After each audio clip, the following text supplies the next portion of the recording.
Então vamos começar aqui o título é o seguinte: vírus chinês. Perguntas fundamentais que precisam ser feitas e respondidas. Então começa com análise política, que eu não vou me estender muito nela, que diz o seguinte: a histeria e o pânico criados em torno do vírus chinês serviram para ensejar um ambiente propício para o ataque de globalistas e comunistas, para o ataque que globalistas e comunistas estão promovendo contra as economias e contra as liberdades individuais no mundo ocidental. Apenas uma pausa aqui. Observe que nós estamos sendo vítimas de um ataque não só contra as economias.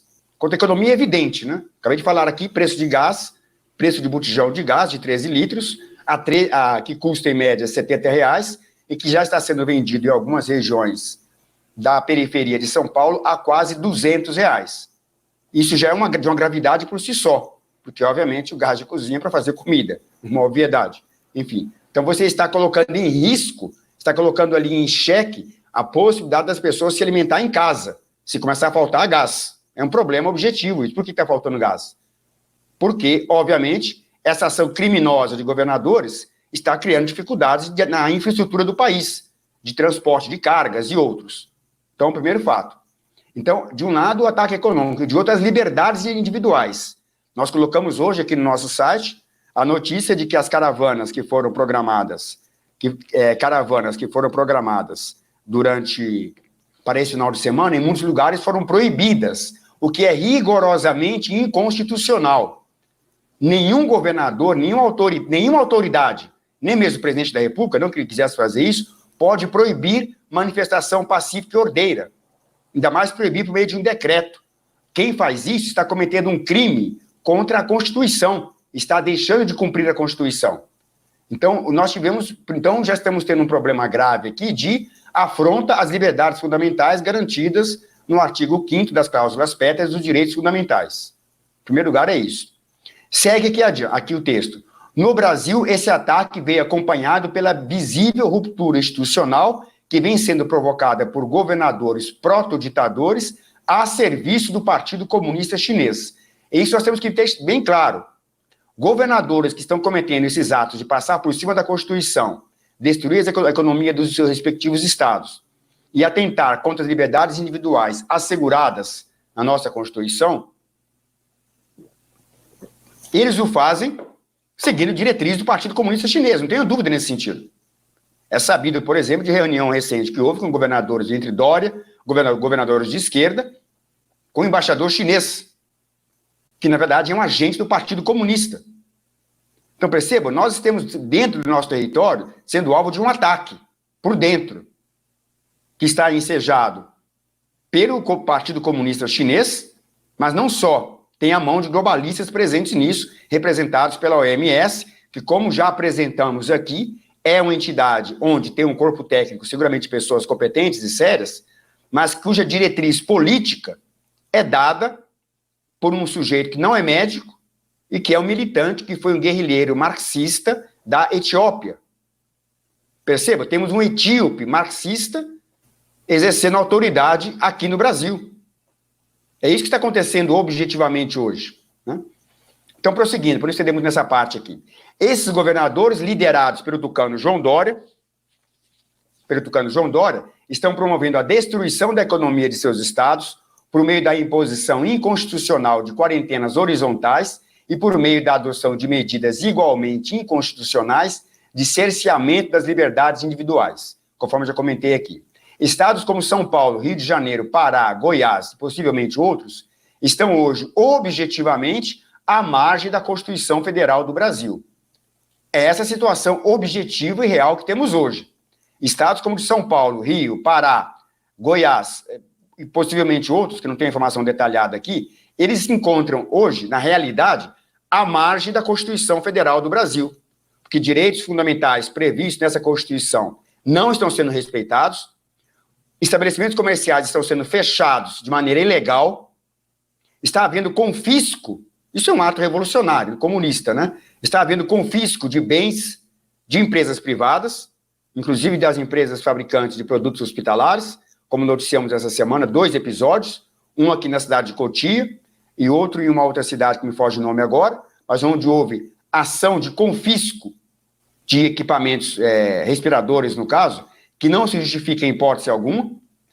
Então, estamos numa situação de anomia institucional. Estamos, no caso, São Paulo, Rio, Pará, onde houve pessoas detidas que estavam participando de uma carreata, foram presas. Ninguém no Brasil pode ser preso por fazer manifestação. Isso é o beabá da nossa Constituição. A nossa Constituição tem N problemas, sabemos disso, etc. Mas ninguém pode ser preso se estiver participando de um ato pacífico e ordeiro. A pessoa pode ser presa em flagrante delito. O que diz a nossa Constituição? A pessoa só pode ser presa em flagrante delito se estiver cometendo um ato criminoso. Qualquer outro do povo, qualquer pessoa do povo pode prendê-la e levar à autoridade policial, e a polícia, no caso, tem a obrigação de efetuar isso. Fazer uma manifestação pacífica e ordeira não é ato criminoso, portanto, ninguém pode ser preso por isso. É um princípio elementar da nossa Constituição, que está sendo violado frontalmente, no caso do Pará. 8 pessoas foram detidas. Para isso, além dos problemas que estamos tendo aqui em São Paulo, Rio e outros. Então, São Paulo, esses estados estão hoje, objetivamente, à margem da Constituição Federal. Estão provocando quase uma secessão, né? Para quem lembra da Guerra de Secessão americana, estão provocando praticamente uma secessão, uma cisão do próprio pacto federativo, que assegura, do ponto de vista institucional, a unidade territorial brasileira. É isso que está acontecendo. A gravidade da situação ela é muito grande. Bom, prosseguindo. Além disso, estes mesmos governadores deixam claro, isso é importante, que não reconhecem a autoridade legitimamente constituída do presidente da República. Isso não sou eu que estou afirmando, já foi verbalizado por eles. Caiado diz que não vai dar bola para decreto de Bolsonaro. Dória, idem. Esses dias, numa outra reunião, dizendo que vão procurar interlocução com o vice-presidente. Vejam, que eu quero acreditar que o vice-presidente não vai cair nessa armadilha. Vejam, estão assumidamente dizendo que não reconhece uma autoridade legalmente, constitucionalmente constituída, que é do presidente da República, estão dizendo simplesmente que não reconhece. E pior do que isso, ao mesmo tempo afirmam esses governadores que submetem-se à autoridade da OMS, comandada por um marxista etíope, que não é médico e que escondeu os dados de uma pandemia, os dados da pandemia do vírus na China, por conta de suas excelentes relações com a ditadura comunista chinesa. Percebe, então, de novo, a gravidade. Não costumo ser alarmista, nem sou. Estou aqui trazendo dados objetivos, para que as pessoas consigam aprender, né, digamos assim, na sua totalidade, a situação real pela qual estamos passando hoje, né, objetivamente. Então, prosseguindo. Bom, perguntas que não foram feitas na hora certa. O Brasil chegou rapidamente, diz aqui nosso texto ainda, o Brasil chegou aqui rapidamente a um estado de anomia institucional, econômica e social por conta de uma histeria que conseguiu impor-se a partir de certas suposições que foram tomadas como líquidas e certas e inquestionáveis. Acho que isso é importante ter esse preâmbulo aqui. Como nós chegamos a isso, né? Por quê? Porque, de repente, até um mês atrás, um mês e pouco, não se imaginava essa situação. De repente, ela se instala. Então, por que ela se instalou essa situação? Ou em decorrência de uma histeria criada, que foi ensejada, a partir de uma certa descrição, ou seja, a partir de uma situação instalada, a partir de um certo conjunto de suposições tais que foram tidas como líquidas e certas e não foram questionadas. É isso que a minha tese que estou apresentando aqui. Ou seja, em nenhum momento, jornalistas ou formadores de opinião, e inclusive lideranças políticas do campo da direita, se dispuseram a questionar estas suposições. Que suposições são essas? É que eu vou descrever aqui. Pois bem, existem, portanto, várias perguntas que não foram feitas nem respondidas na hora certa e que, na ausência delas, contribuíram, né, essa ausência contribuiu para criar um ambiente apocalíptico que serviu de esteio para a ação certeira de globalistas e comunistas visando literalmente destruir a economia nacional e dizimar parte do povo brasileiro. Eu sei que falar isso é muito forte, mas eu estou convencido que é isso. Porque se você cria a situação que estamos assistindo hoje, se ela persiste, qual vai ser a consequência disso? Você vai ter que dizimar parte do povo brasileiro, por fome, por violência, por caos social. Aquilo que o presidente Bolsonaro disse dias atrás. Chile vai ser uma brincadeira de moleque de rua, saindo nos tapas lá, briga de moleque, perto do que pode acontecer no Brasil, diante do que governadores estão fazendo nos respectivos estados. Desculpe, eu não gosto de fazer relato pessoal, mas eu tenho recebido aqui a quantidade absurda de mensagens de pessoas, até muitas vezes, particularmente mulheres, né, chorando. Eu vou fazer o quê? Eu não sou psicólogo, desculpe, eu não sei muito como lidar com isso. Pessoas chorando, desesperadas, porque estão numa situação de absoluto desespero. Que estão proibidas de trabalhar, porque não conseguem retirar sua ajuda financeira, né, ajuda social na lotérica, porque em alguns lugares lotéricas estão fechando, por falta de segurança. Está criando um estado de absoluta anomia, de absoluta insegurança, em todos os aspectos que você pode conceber. As ruas estão realmente cenas de filme de Walking Dead, desertas. Ou seja, nós temos uma situação tal em que o resultado líquido disso vai ser, obviamente, se persistir, que eu quero acreditar que não vai persistir, você vai ter, além da destruição da economia, você vai dizimar parte do povo brasileiro. Nós estamos sendo vítimas de um ataque nesse sentido. Então, prossegue aqui. Agora, as perguntas, né? Já falei aqui de suposições, então, para situar as pessoas aqui. Eu estou dizendo tudo isso para posicionar da seguinte maneira. A minha tese, eu estou apresentando aqui, na verdade, uma tese, né, admito. Essa situação chegou-se porque partiu-se de alguns pressupostos, algumas suposições que não foram questionadas. E essas suposições passaram, elas, então, a servir de pretexto para essas ações criminosas que estamos vendo, de governadores e de outros. Então, perceba, foi uma coisa construída. Agora, quais são essas suposições? Aí que entra o lado, digamos, meu lado metodológico, de análise metodológica, numérica, prometendo não aborrecer vocês aqui com números, com excesso de dados numéricos. Mas eu quero fazer um questionamento dessas suposições. É um questionamento sincero, pode até ser que alguns questionamentos, uma resposta que venha a ser dada, em particular pelas autoridades de saúde, venham a me convencer de que realmente, não, tem que ser assim, não assado. Mas até agora essas respostas não foram dadas, até porque essas perguntas não foram feitas. Eram essas perguntas que se deveria fazer. Então, eu listei apenas algumas aqui, eu acho que há outros temas que podem ser mais bem desenvolvidos. Primeira pergunta. Qual tem sido a real pressão esperada sobre o sistema de saúde privado por conta do vírus chinês? Até a última quarta-feira, dia 26 de março, a informação oficial era de que havia 399 pessoas internadas pelo vírus no país inteiro, sendo que metade em UTIs e metade em enfermaria. Primeira pergunta é essa. Qual foi a suposição, então, aqui, né? A pergunta, ela está questionando uma suposição. Qual a suposição que nós ouvimos durante esse período todo? É de que o problema da epidemia iria gerar uma pressão sobre o sistema de saúde e não seria possível dar atendimento às pessoas devido à grande pressão que poderia haver. Por conta disso, seria necessário tomar medidas. É uma suposição razoável, eu acho pessoalmente que é razoável. Mas passado um mês de epidemia, vamos olhar hoje, qual a pressão real que está havendo sobre o sistema de saúde? Qual a pressão? Tem UTIs entupidas, tem hospitais abarrotados de gente doente por coronavírus.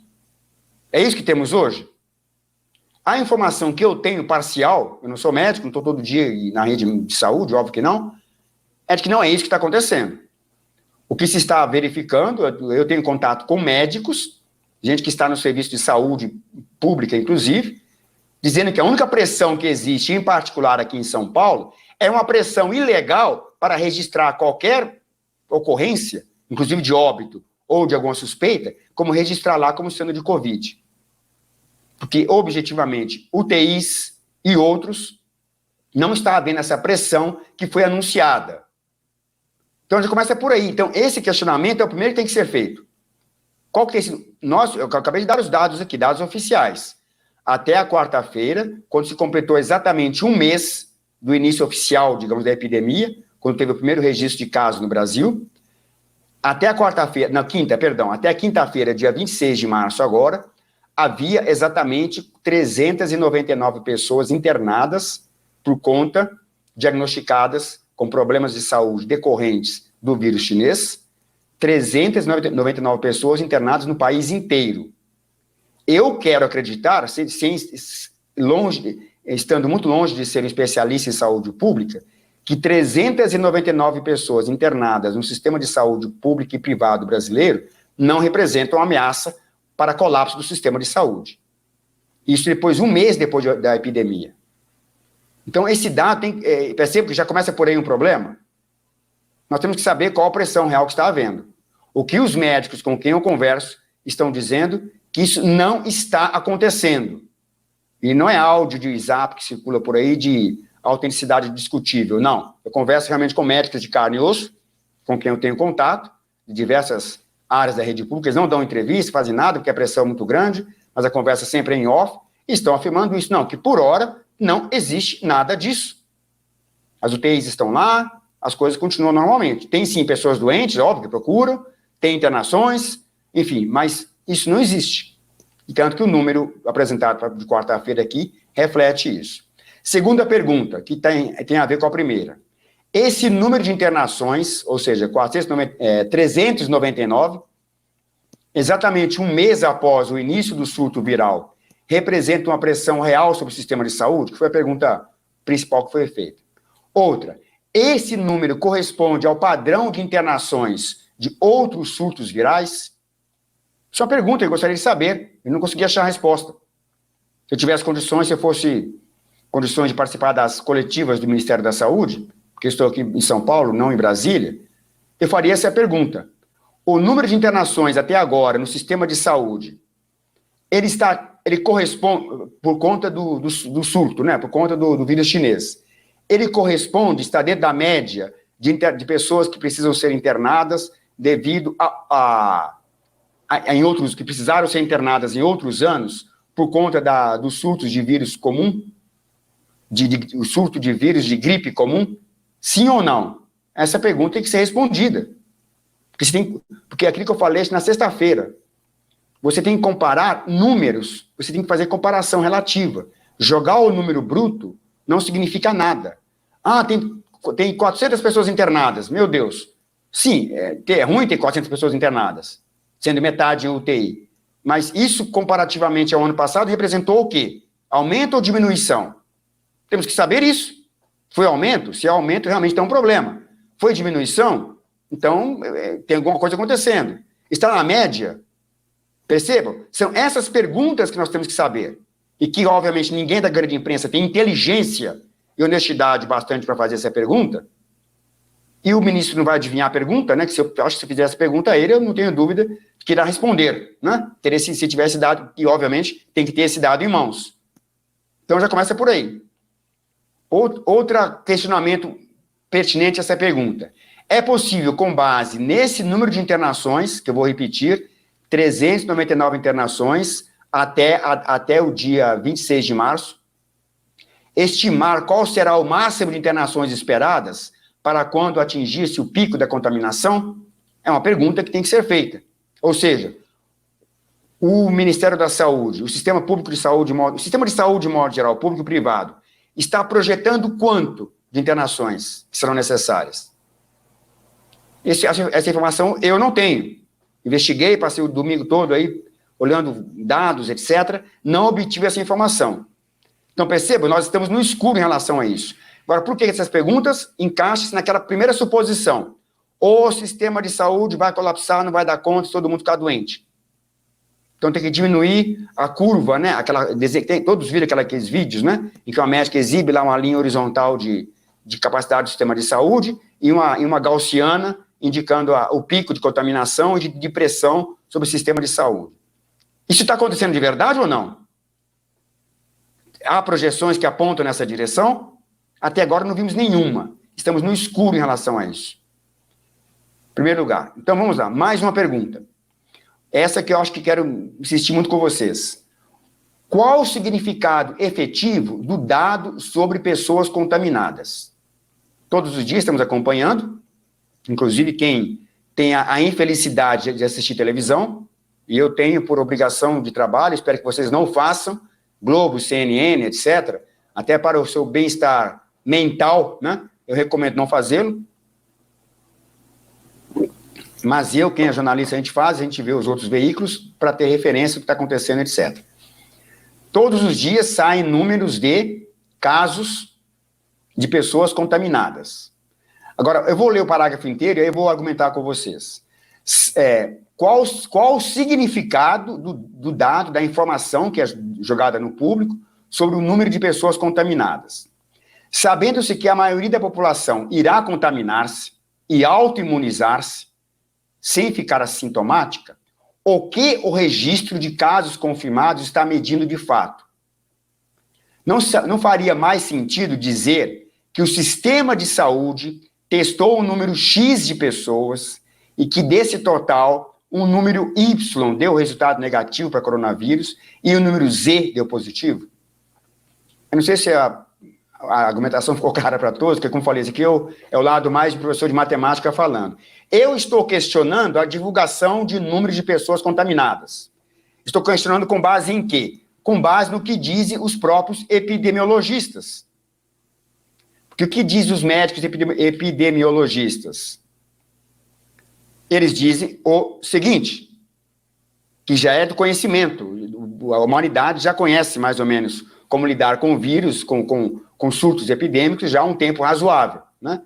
O vírus chega, as pessoas, grande parte da população se contamina, pelo caso de surtos de vírus da gripe, né, e semelhantes.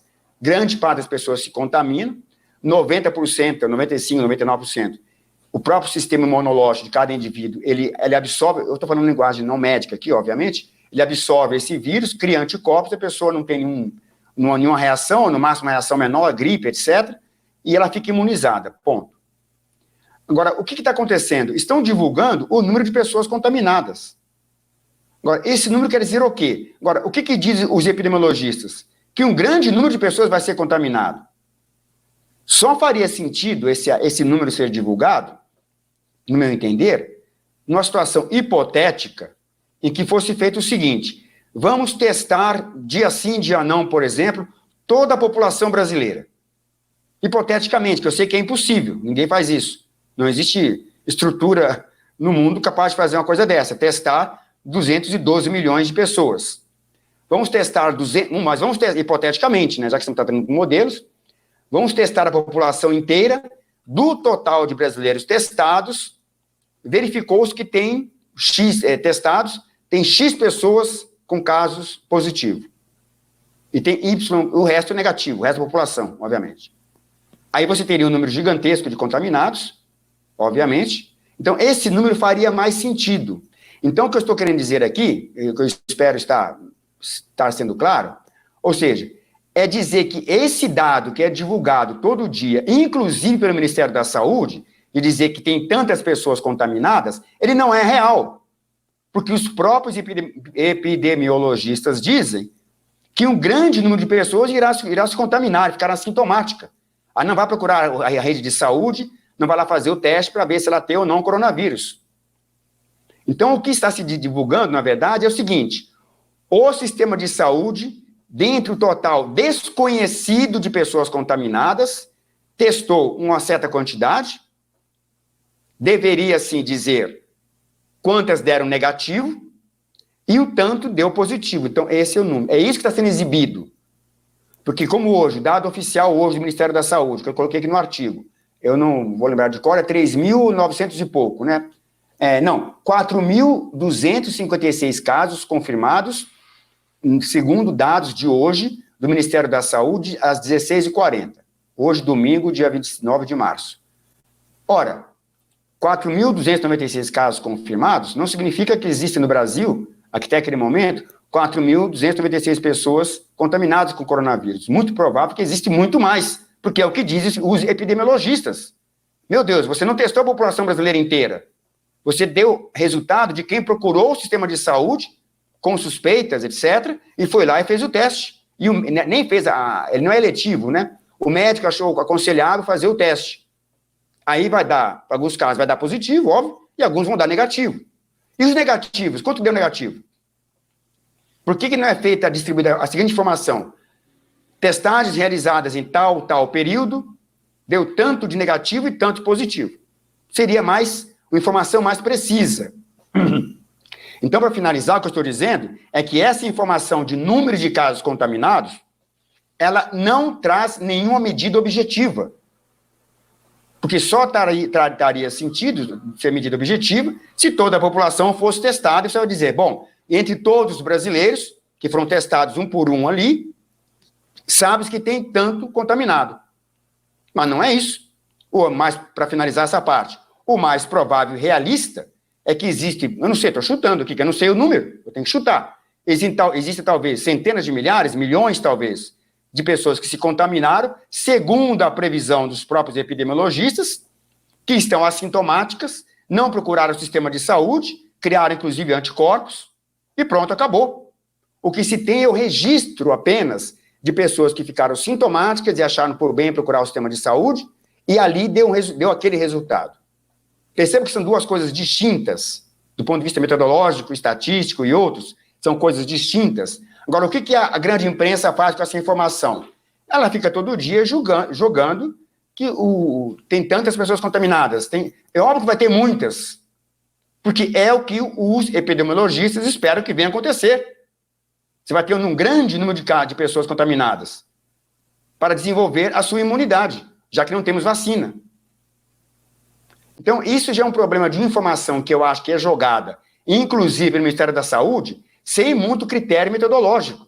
Porque dizer que tem X contaminados, você não está dizendo que tem tantas pessoas contaminadas na população brasileira. Você está dizendo que, dentro de um universo desconhecido de pessoas contaminadas, que contraíram o vírus, uma parcela dessas pessoas procurou o sistema de saúde público ou privado e deu resultado positivo para aquele caso. Então, é isso que estamos contando. Não é o total de contaminados. Essa informação, do ponto de vista metodológico científico, está errada.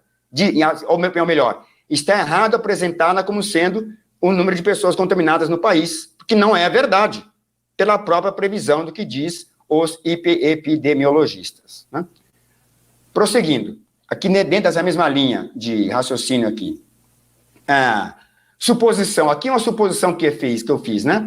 Uma vez que não será possível, que eu já comentei um pouco aqui, fazer o teste em toda a população brasileira, esse número de casos confirmados indica, na verdade, parcialmente, a capacidade do sistema de saúde de testar uma parcela da população, e não pode ser entendido como uma métrica para avaliar a propagação do vírus. Eu acho isso muito importante. Ou seja, quando se está se informando pela maneira pela qual a informação chega a nós, o número de casos contaminados, você não está espalhando, você não está informando como que o vírus está se propagando. Não, você está informando que uma parcela, uma fração de pessoas, dentro de um total desconhecido, que ninguém sabe, que não testou, hipoteticamente, posso estar com coronavírus, hipoteticamente, e estou assintomático, não estou sentindo nada e não fui até o serviço de saúde para fazer teste. Alguém que está assistindo aqui, idem, né? A pergunta, Pedro Pereira, quantos foram testados até agora? Só Deus sabe. Por que o Ministério da Saúde não informa quantas pessoas foram testadas, porque elas foram voluntariamente ao sistema de saúde, que só é testado quem procura o sistema de saúde, público ou privado. Está com sintoma, está desconfiado, tudo bem, tem que fazer. Você vai lá e testa. O que deveria informar o sistema de saúde? Foram testadas tantas pessoas. Sabe, vou chutar aqui, não sei, 20 mil, eu não sei. Dessas 20 mil, 4 mil deram positivo, 15 deram negativo. Um exemplo. Essa informação que deveria vir ao público de maneira transparente e que não está sendo exibida. E a pergunta do Pedro foi na mosca, né? Quantas foram testadas até agora? Como disse, por enquanto, eu acho que apenas Deus sabe disso. Porque essa informação não está sendo coletada. Ou se está, não é disponibilizada para o público. Né? Além disso, prossegue esse texto aqui. Segundo o que afirmam os epidemiologistas, é mais realista, como já afirmei aqui, mais realista assumir-se que, possivelmente, uma hipótese, obviamente, suposição, existem milhões de infectados no Brasil que não estão sintomáticos e nem ficarão. Eu acho que deu para entender. Não estou subestimando a inteligência de ninguém aqui, é claro, mas eu admito que tratar de avaliações matemáticas, para quem não está familiarizado, pode ter alguma dificuldade. Mas eu acho que deu para entender o que eu quis apresentar aqui, né? Ou seja, não faz sentido apresentar números de infectados que têm servido apenas unicamente para propaganda e terrorismo, porque é evidente que o número de infectados vai eventualmente crescer, o número de infectados exibido, né, trazido como informação, ele vai crescer. Por quê? Porque à medida que vai ter mais pessoas infectadas, segundo previsão dos epidemiologistas, e as pessoas vão procurar a rede de saúde, então, evidentemente, esse número vai crescendo. Mas ele não representa uma medida de gravidade, porque é um resultado esperado segundo os modelos de propagação de vírus. Eu acho que, espero ter sido... Eu dou um exemplo aqui da gripe comum. Eu faço até uma pergunta aqui. Quantas pessoas que estão nos assistindo aqui, que quando tem gripe, procura médico? Muita gente procura. Se você está com um problema de saúde, acabou de fazer cirurgia, etc., se você está com gripe, até tem um médico que diz isso, você pegar o vírus, você vem e procura aqui. Você pode ter algumas complicações. Uma pessoa idosa, obviamente, todos sabemos, o idoso pega a gripe, é preciso um cuidado redobrado, você leva no médico. Agora, a vasta maioria das pessoas, até pelo menos 50 e poucos anos, o que você faz quando você pega uma gripe, meu Deus do céu? A não ser que você seja hipocondríaco, né? Nem hipocondríaco de remédio, né? Enfim, a não ser que você tenha tara de ir médico toda hora, mas se você tem gripe, você fica com ela, se está mais complicado, você falta no trabalho um dia, 2, fica em casa, toma lá o seu antigripal preferido, né? Aí do mercado, né, que é até produtos de venda livre, e resolveu. Ninguém procura médico quando está gripe, ninguém, modo de dizer, obviamente. A vasta maioria não procura médico quando está com gripe. Então, significa o quê? Que no Brasil, todo ano, milhões de pessoas contraem gripe, mas isso não vai para as estatísticas do sistema de saúde, porque as pessoas não procuram, porque não há necessidade. A mesma previsão é feita em relação ao coronavírus, por quê? Os médicos dizem que esse vírus, 90% ou mais das pessoas irão contraí-lo de maneira assintomática. Portanto, elas não vão procurar o sistema de saúde. Então, o que quer dizer que tem 4.000 tantos contaminados? Não significa nada. Não é informação que reflete a real métrica de propagação do vírus, até porque essa métrica não existe. Não tem ninguém medindo isso, né? Então, prosseguindo. Estamos com... Já estou com o tempo mais... Não quero estender muito hoje, nossas últimas transmissões têm sido um pouco mais longas, mas hoje vamos tentar ser mais um... Segue aqui outra suposição, tem a ver com o confinamento com a chamada quarentena horizontal. Diz aqui, a maioria da população brasileira está confinada em suas casas. Entre elas estão pessoas saudáveis, que supostamente não irão contaminar-se e, consequentemente, não irão desenvolver a imunidade. Então, para quem não está familiarizado com o conhecimento científico de medicina que se tem sobre vírus dessa natureza a melhor defesa para esses vírus é o teu próprio organismo, teu sistema imunológico. Você contrai, o seu organismo reage, desenvolve um anticorpo e pronto. Ele não vai te fazer mal algum. Uma linguagem aqui muito simples e tal. É essencialmente isso. Então, esse que é o mecanismo pelo qual o organismo humano trata com esse vírus, com vírus, com surtos virais de modo geral, né? Contrai, desenvolve anticorpo e resolve. Pois bem, agora, o que está acontecendo aqui? Nós dissemos nesse texto. A maioria da população está confinada em suas casas. E quem está dentro de casa, quem está confinado, são pessoas saudáveis, já que todo mundo está em casa, por obrigação, por lei marcial quase, portanto, elas não irão, em tese, contaminar-se e não irão desenvolver imunidade. Bom, após o fim do confinamento, que uma hora vai ter que acabar, né, de um jeito ou de outro, após o fim do confinamento, isso que é importante agora, a não ser que se admita a hipótese irrealista, né, hipótese não real, de não haver mais ninguém dentre os 212 milhões de brasileiros infectados, essas pessoas saudáveis estarão vulneráveis e poderão contrair o vírus e espalhá-lo, dando início, assim, a um novo surto. Portanto, qual o sentido, do ponto de vista profilático, de fazer o confinamento? Essa é uma pergunta que eu queria saber a resposta, que eu não sei. Espero que a argumentação tenha ficado clara, né? Se você confina todo mundo, vamos imaginar um confinamento quase perfeito, né? Então ninguém vai contrair vírus, o vírus vai ficar perdido por aí e vai desaparecer. Pronto. Porque não tinha mais para onde ele passar, né? Gente para quem ele passar para se reproduzir. Aí, pronto. Mas é evidente que a situação é ideal. Você não pode imaginar, você não vai supor que no universo de 212 milhões de pessoas, se você fizer um confinamento, ninguém mais vai estar infectado. Isso, evidentemente, é irreal, você admitir essa hipótese, né? Quando acabar o confinamento, alguém que está infectado vai voltar a transitar e vai transmitir para outro, e você vai dar início a um novo surto viral. Então, qual a lógica de confinar pessoas que deveriam, sim, como acontece com todos os surtos virais, ser contaminadas naturalmente, digamos assim, para adquirir a imunidade? Ou seja, ao confinar e ao impedir, digamos, a propagação, você está impedindo as pessoas de se imunizarem. Percebe que tem um problema, então, metodológico nessa lógica de confinar todo mundo, da quarentena horizontal, de trancar todo mundo dentro de casa? Você está, na verdade, impedindo que as pessoas para quem é bom, digamos assim, contrair o vírus, que são as pessoas saudáveis, que elas precisam contrair para desenvolver a imunidade. É assim que o nosso sistema imunológico funciona, né? Você contrai alguma coisa, desenvolve imunidade. Vem a próxima, desenvolve a imunidade. A vacina, o princípio, digamos, genérico da vacina, é que então quando você tomou a vacina, você está recebendo um vírus de uma certa doença para seu sistema desenvolver. Então, em vez de você pegar o vírus naturalmente, você o pega artificialmente, digamos, por meio de uma vacina, para então o seu sistema imunológico desenvolver a defesa. Essa que é a ideia básica, né, de uma vacina.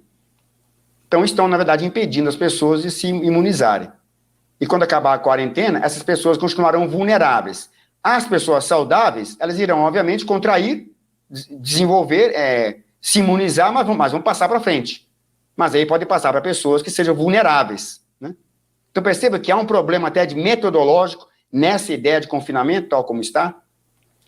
Prosseguindo. Então, o questionamento foi feito nesse sentido. Aqui diz, eu já mencionei um pouco, mas vamos lá. O Brasil tinha até às 16 horas e 40 minutos desse domingo, dia 29, um total de 4.256 casos confirmados, segundo o Ministério da Saúde. Aí a pergunta que eu acho que vem aqui, que volta quase que na primeira. Quanto desse total de 4.256 casos confirmados precisou de internação? Qual tem sido a taxa de internação em relação ao total de contaminados testados? Essa taxa é constante? Cresce linearmente ou exponencialmente? Qual é a projeção de internados até o final da epidemia? Perguntas que deveriam ser feitas e cujas informações não estão disponíveis. Então, para situar o que eu afirmei aqui, o Ministério da Saúde, a informação oficial era de 4.256 casos confirmados, com a ressalva que eu faço, o que eu comentei agora há pouco, não quer dizer que existem exatamente 4.256 pessoas contaminadas. De um total desconhecido de pessoas contaminadas que procuraram o sistema de saúde, 4.256 deram resultados positivos até a data de hoje, às 4 da tarde. Pois bem, desse total, quantas precisaram ser internadas?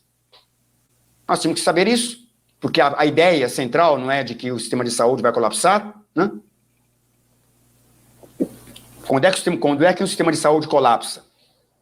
Não é quando o médico te atende há 10 minutos, olha para você e te dá uma receita. Não, ele vai colapsar se você precisar de atendimento hospitalar, ficar internado, ou até mesmo UTI.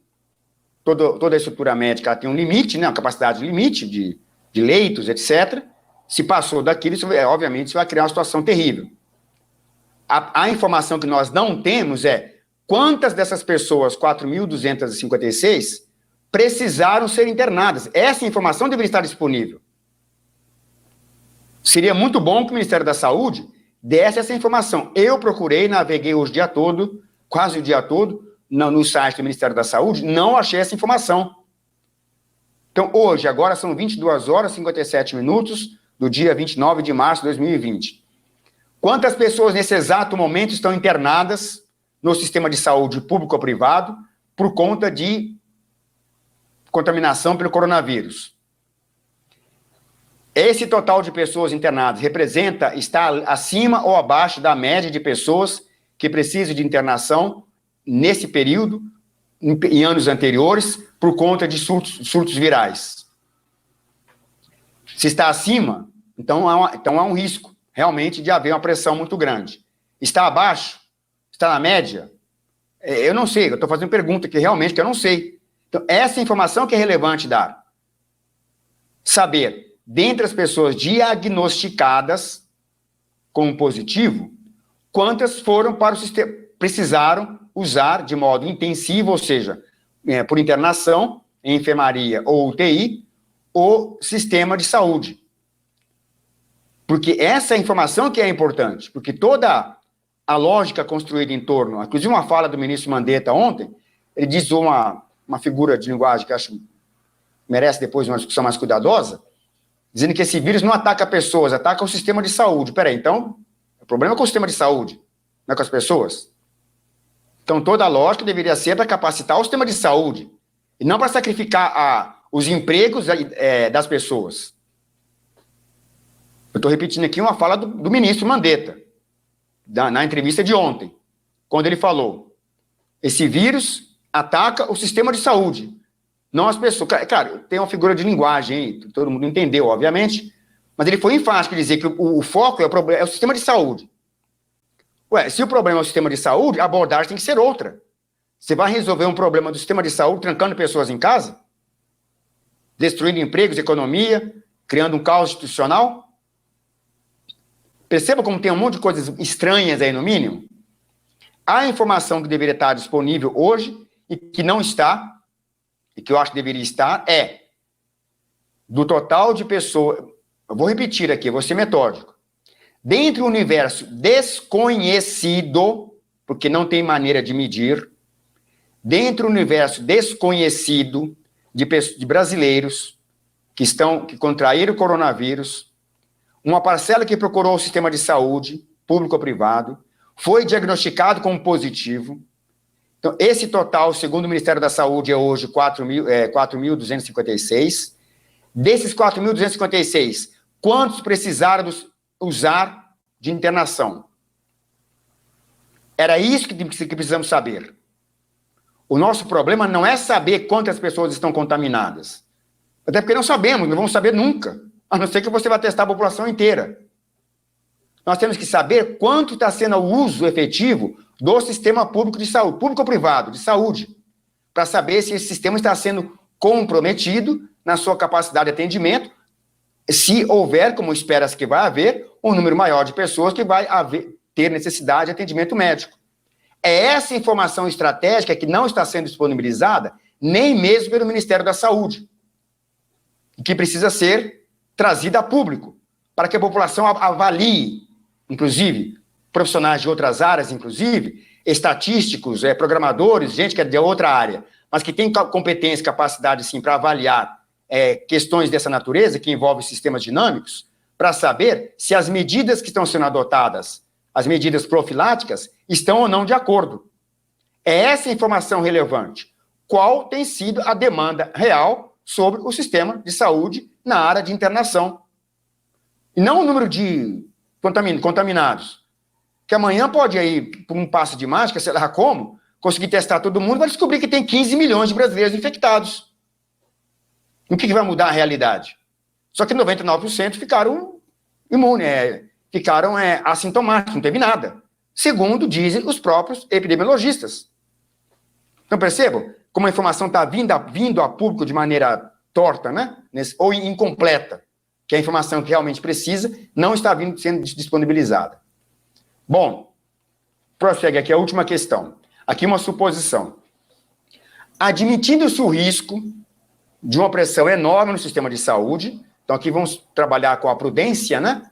De maneira conservadora, com a prudência, vamos admitir, sim, que há um risco enorme de pressão sobre o sistema de saúde. Vamos admitir que essa hipótese é verdadeira. Admitindo-se, então, esse risco, faria muito mais sentido manter a atividade econômica normal das pessoas saudáveis, obviamente, por meio do isolamento vertical, que eu acho que todos sabem o que é, ou seja, você isola as pessoas que são idosas, as que estão de qualquer idade, mas que apresentam vulnerabilidade de saúde, você as isola para protegê-las, e as pessoas saudáveis, né, de qualquer faixa etária, da faixa etária aí, abaixo de 60, até 60 mais ou menos, elas prosseguem com suas atividades normais, não interfere, não prejudica a economia. Pois bem, então faria muito mais sentido manter a atividade econômica normal das pessoas saudáveis por meio do isolamento vertical e o governo promover, eu até usei aqui a expressão explícita, um esforço de guerra para a ampliação emergencial da capacidade do sistema de saúde para receber pessoas que venham a precisar de tratamento.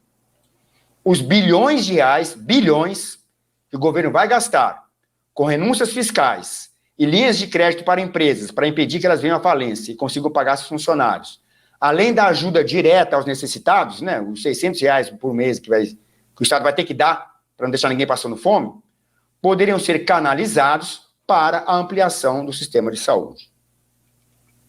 Então, o que eu estou dizendo aqui, amigos, é que toda a lógica envolvida na minha leitura, toda a lógica envolvida no tratamento desse problema da epidemia está equivocada.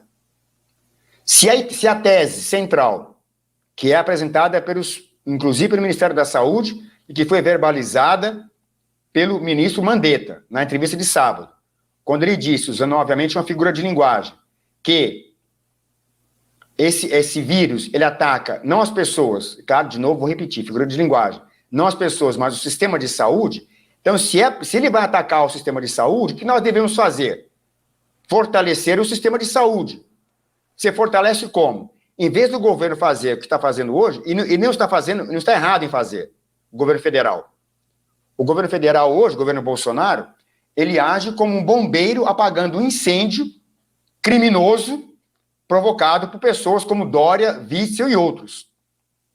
Porque eles estão destruindo a economia dos estados e o governo Bolsonaro vai estar fazendo esse incêndio na economia dos estados e o presidente Bolsonaro está agindo aqui como um bombeiro, literalmente, apagando esse incêndio, fazendo o quê? Tomando medidas na área da economia para salvar as empresas da falência, para garantir uma ajuda básica para os milhões de desempregados, de pessoas que vão, de autônomos e outros que não vão ter outro modo de garantir sua sobrevivência. Então, óbvio que o governo está agindo de modo correto, ele está preocupado com a vida das pessoas. Mas veja, o governo está reagindo a uma ação, ao meu ver, criminosa dos governos estaduais. O que seria razoável de fazer-se nessa situação?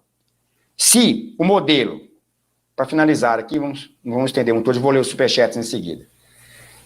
Se a tese central apresentada e endossada pelo próprio ministro Mandetta, de que o vírus ataca o sistema de saúde, o que seria mais inteligente fazer? Manter as pessoas, preservar as pessoas vulneráveis e idosos, manter a atividade econômica e toda essa montanha de dinheiro que o governo está deslocando para impedir a economia para o buraco de vez, essa montanha de dinheiro ser alocada num programa emergencial, sim, dinheiro público, tem que ser para isso, um programa emergencial de capacitação do sistema de saúde para receber as pessoas que realmente vão ficar doentes, que são aquelas que estão lá na quarentena vertical, que são as pessoas idosas e as vulneráveis. Preparar o sistema de saúde para isso.